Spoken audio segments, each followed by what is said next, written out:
Hello friends, welcome in my channel. आज हम पढ़ेंगे कि केमिकल्स इक्वेशंस क्या होते हैं, केमिकल इक्वेशन को कैसे लिखते हैं, केमिकल इक्वेशन कितने तरह के होते हैं और वो कौन कौन से कंडीशन है जिनको केमिकल इक्वेशन लिखते समय ध्यान में रखना चाहिए। पहले हम केमिकल इक्वेशन का डिफिनीशन जान लेते हैं। तो the symbolic representation of chemical reaction is called chemical equation. जब हम केमिकल रिएक्शन को सिंबल में लिखते हैं उसे हम केमिकल इक्वेशन कहते हैं। जैसे आप एग्जांपल में देख सकते हैं, मीथेन प्लस ऑक्सीजन रिएक्ट होगा तो बनाएगा कार्बन डाइऑक्साइड प्लस वाटर। इसको अगर हम सिंबल में लिखते हैं तो क्या होगा, CH4 प्लस O2 ये रिएक्ट करके बनाएगा CO2 और H2O।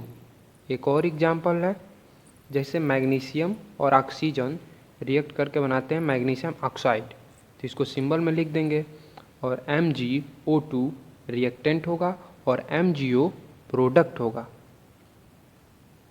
अब हम पढ़ते हैं how to write chemical equation. Chemical equation को कैसे लिखते हैं, कुछ पॉइंट्स हैं उनको हमको ध्यान में रखना है। जैसे एक chemical equation show a change of the reactant to product through an arrow placed between them.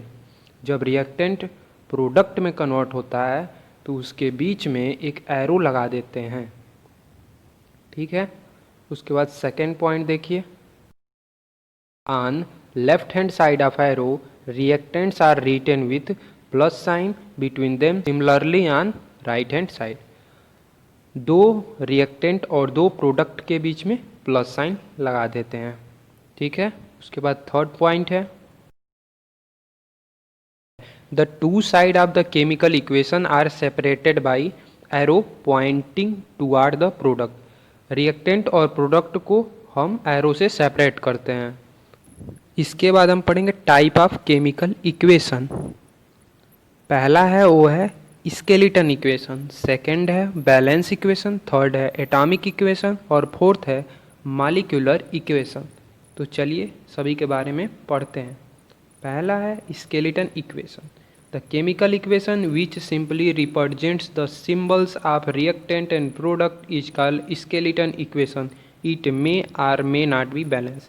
किसी भी केमिकल इक्वेशन को हम सिंपली केवल सिंबल के फॉर्म में लिख देते हैं, उसे स्केलेटन इक्वेशन कहते हैं। दूसरा है balance equation, it is the chemical equation in which the numbers of atoms of each element are equal on both side of equation.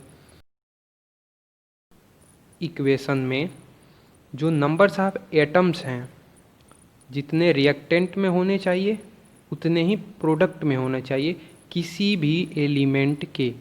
चलिए हम एग्जांपल से समझते हैं। जैसे यहाँ सोडियम के रिएक्टेंट में एक एटम है तो प्रोडक्ट में भी सोडियम एक ही है। रिएक्टेंट में हाइड्रोजन के दो एटम हैं तो प्रोडक्ट में भी हाइड्रोजन के दो एटम है। वैसे ही ऑक्सीजन रिएक्टेंट में एक एटम है तो प्रोडक्ट में भी एक ही एटम है। बैलेंस करना भी हम सीखेंगे आगे। पहले हम थर्ड देखते हैं, एटॉमिक इक्वेशन क्या होता है। It is the balance chemical equation in which one or more substance taking part in the reactions are represented in their atomic form. इस इक्वेशन में कोई एक जो सबस्टेंस होगा एटम्स के फॉर्म में होगा। जैसे इस इक्वेशन में देख सकते हैं हाइड्रोजन दो था, वो किस में था, एटम के फॉर्म में था। उसके बाद है molecular equation, it is a balance chemical equation in which all the substance taking part in the reaction are present in their molecular form. सारे मॉलिक्यूल्स के फॉर्म में होंगे इस इक्वेशन में। उसके बाद है कंडीशन फॉर केमिकल इक्वेशन।